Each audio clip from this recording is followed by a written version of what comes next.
తెలంగాణ రాష్ట్ర సాధకుడికి ఈ రాష్ట్రంలో ఉన్న అణగారిన వర్గాలకి మధ్య ఏ ఒప్పందం లేదు.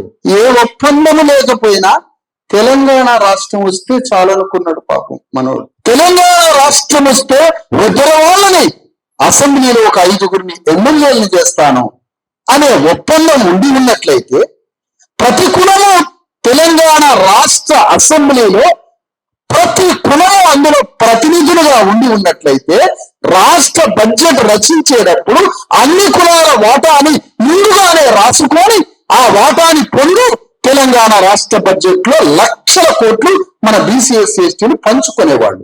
మీ ప్రతినిధులే లేడు రాష్ట్ర బడ్జెట్ రాసే దగ్గర.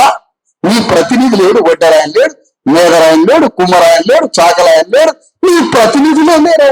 మరి అక్కడ పంచేటప్పుడు మనిషి అనేవాడు లేనప్పుడు మీకు బడ్జెట్ ఏం నుంచి వస్తుంది? ఈ బడ్జెట్ లో ఈ చర్చ ఇక్కడ దాకా ఆగడానికి వీల్లేదు. బడ్జెట్ లేకపోవడం అంటే అర్థం, బడ్జెట్ ఇవ్వకపోవడం అంటే అర్థం అణగారిన కులాలని రేవంత్ రెడ్డి హత్య చేయడంతో సమానము అని అర్థం.